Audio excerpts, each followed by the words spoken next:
Greetings, class. Welcome to our introduction to our New Testament history course. My name is Dr. Rogers. It's a privilege to be with you, and I thank you for taking the time to sign up for the class and now join me as we begin our journey together.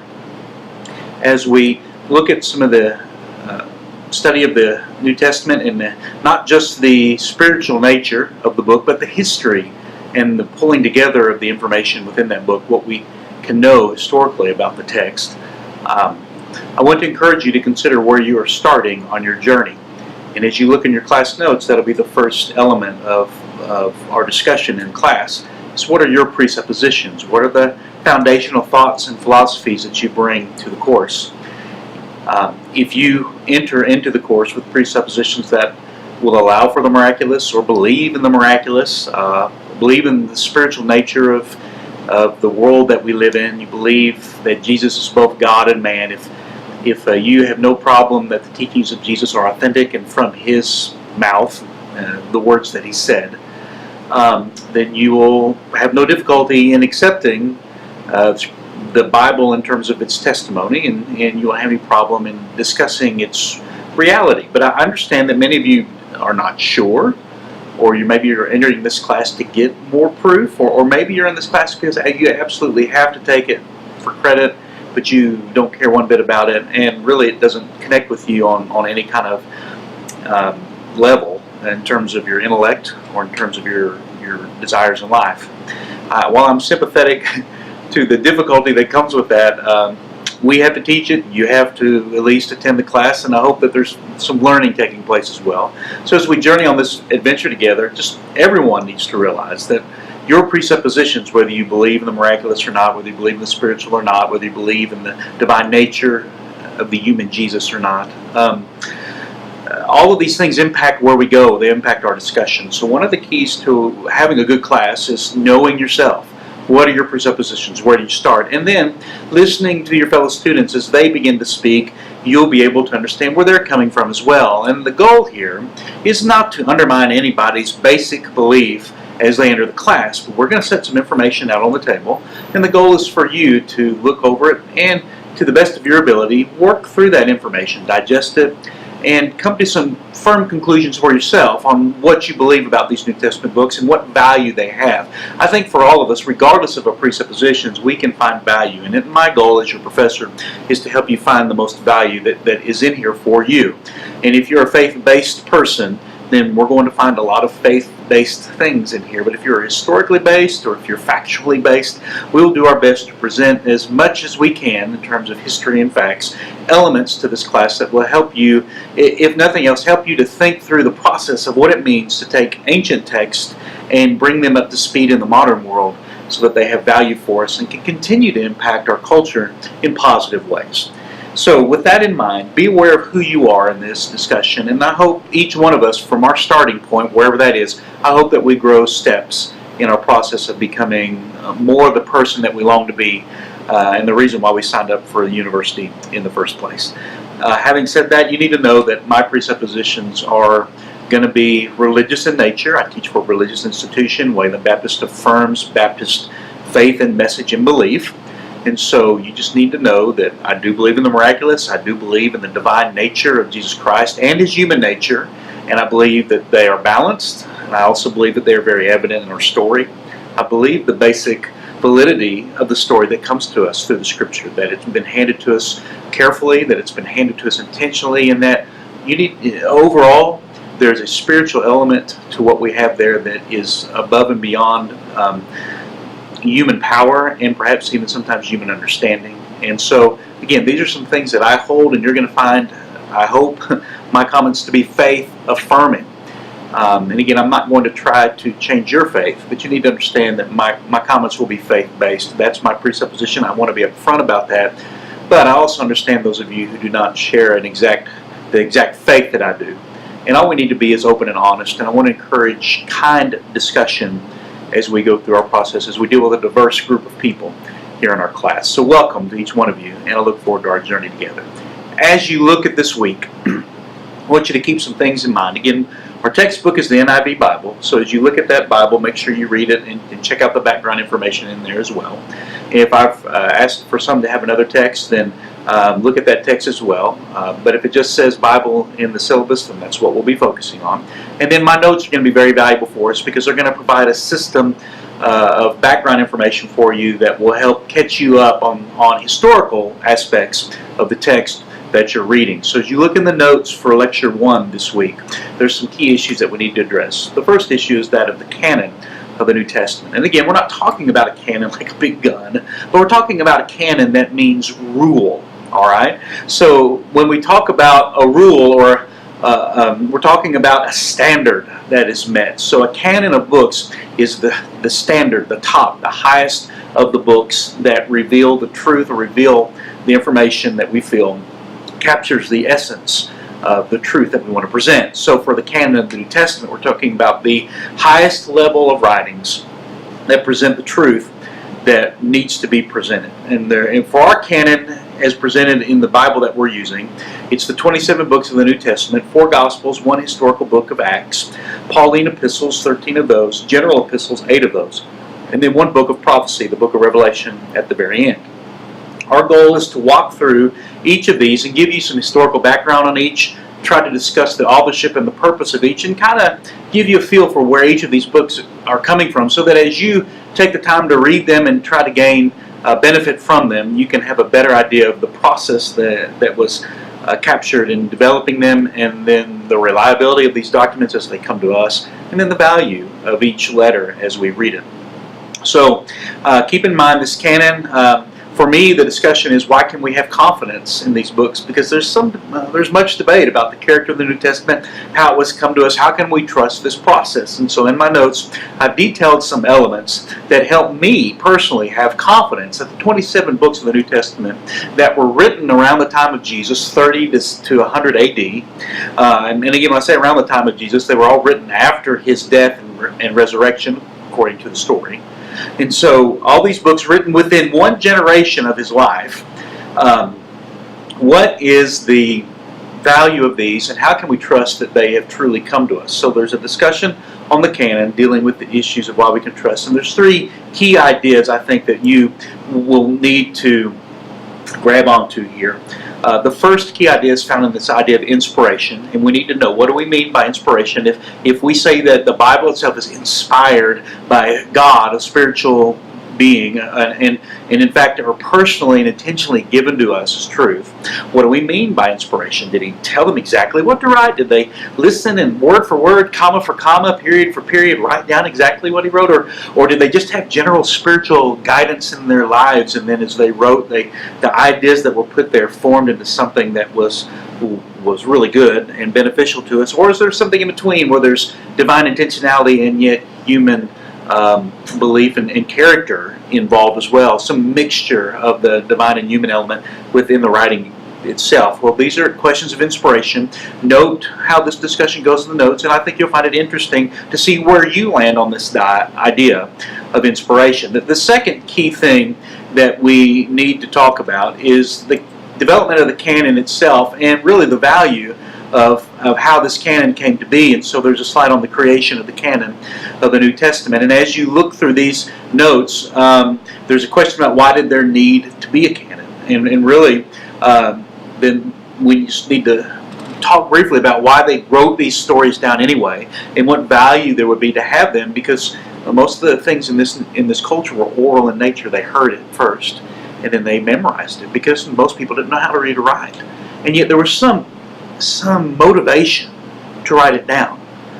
What was that motivation? Well, address some things in our notes, and you need to check those out and see what you think about this process of development and why they were motivated to write it down. The second thing is the criteria of the canon. You need to very much be aware in our discussion of the canon that they had very specific criteria in choosing books. It wasn't just which book felt good or which book seemed to be longer or shorter. I mean, there's some real criteria that they had, and the 3 primary criteria that you want to be aware of: one is apostolic authority.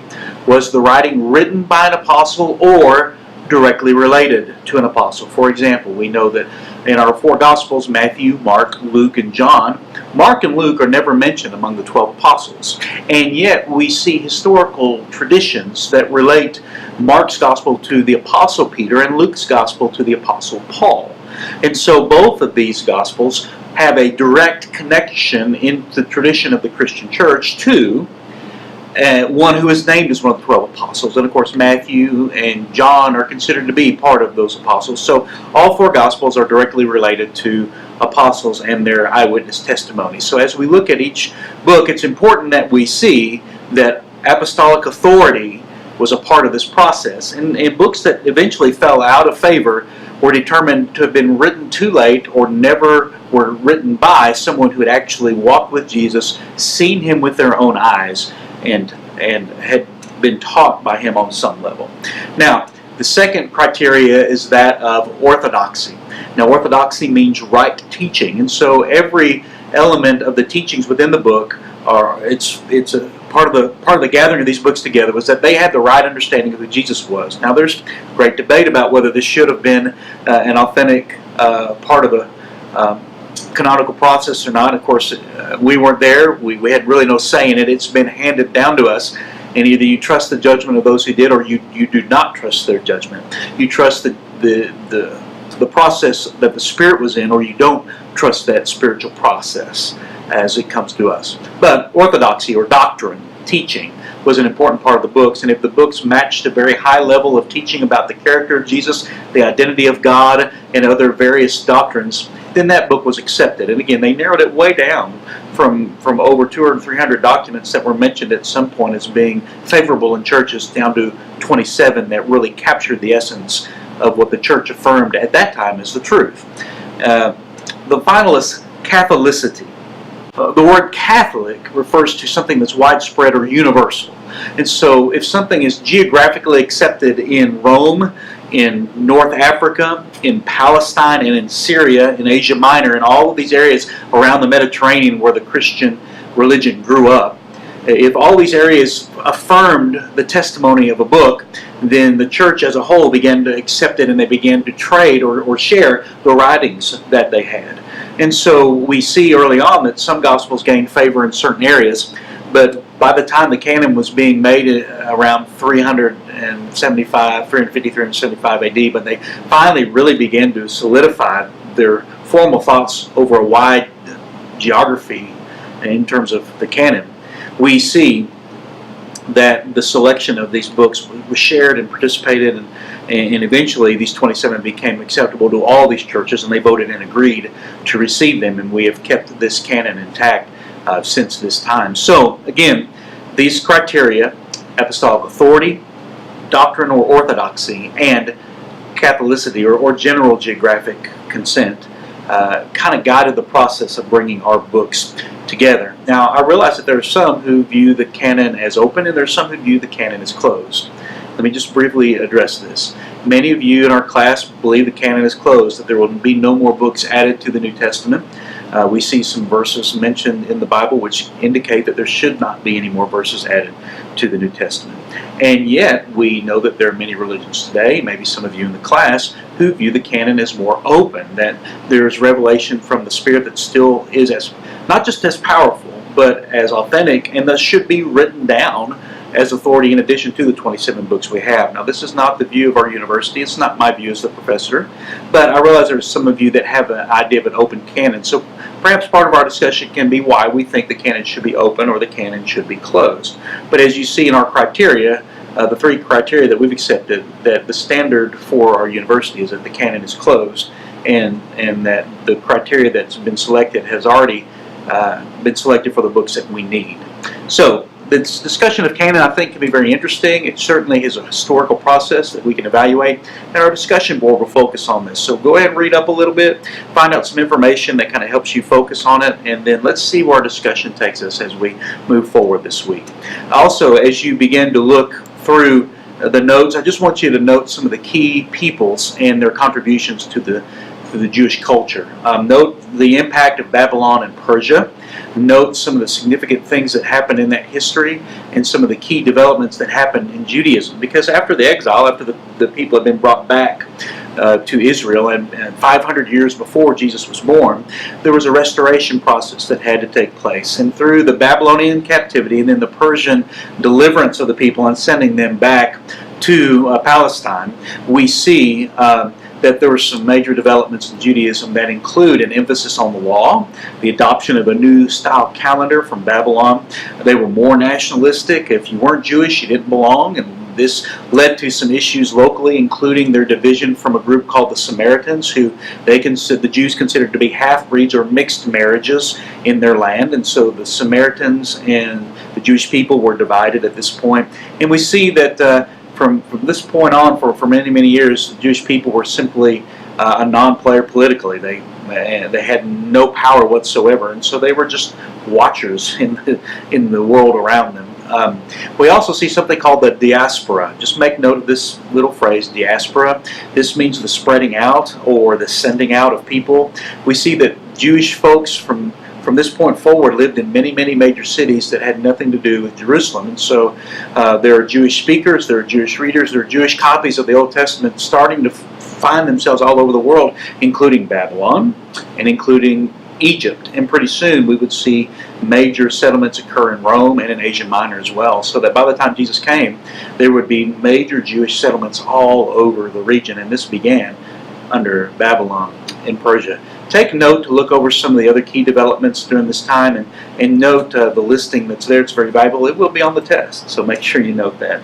Also, I want you to note the impact of Greece, also known as Hellenism or the Hellenistic culture. Just be aware that some of the key developments here are when Greece came and brought their language, and Alexander the Great conquered the whole known world. This included Israel, or what we would call the Jewish people at the time, the area of Palestine. Just be aware that it was during this time frame that the Septuagint arose, or the Greek translation of the Old Testament. And again, this Greek translation made the Old Testament accessible to all of those Jews who were around the world who were not living in a place that spoke Aramaic any longer.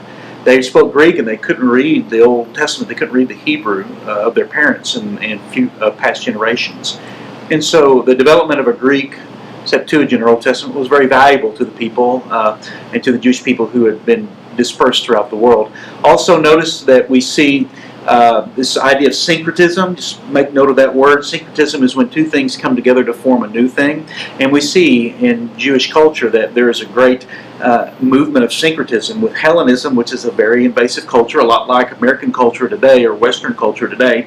It can just invade and combine with what's already there and become a whole new culture, a whole new idea, which robs the ancient culture of its value in some ways, but also robs the new culture of its value, but it brings in together a mixed bag of culture which has its own inherent values and struggles as well. So the Jewish people had a problem with seeing change in their culture from outside influences of Greece. This, of course, would lead to a rise of Jewish fundamentalism, and this is where people such as Pharisees and Sadducees, some of the groups we see in our Bible, their ancestors begin to rise and parties begin to rise at this point. So again, note Greece, note its impact on Jewish culture and some of the developments that occur there.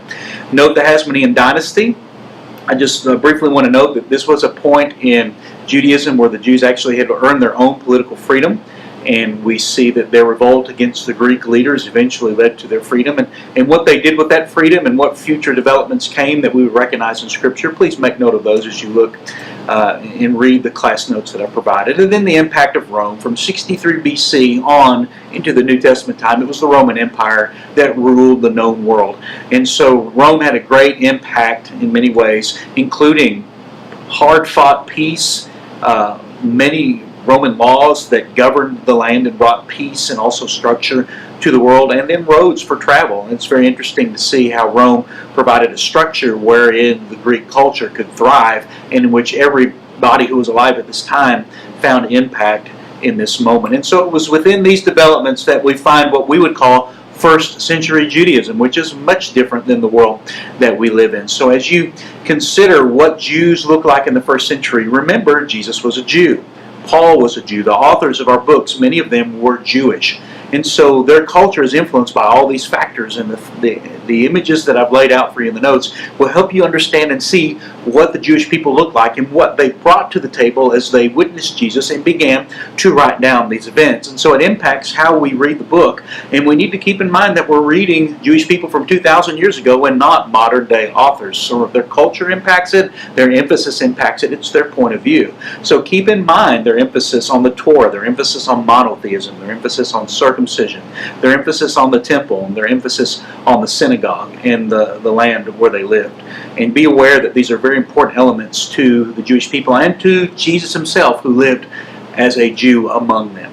And so take a look at the notes, look at some of the details there. I hope this will give you a good historical background for the books that we're about to read and kind of set the table for us as we progress into the reading of the text itself and looking for, again, valuable items that will help impact us positively and impact our culture in a very positive way as well.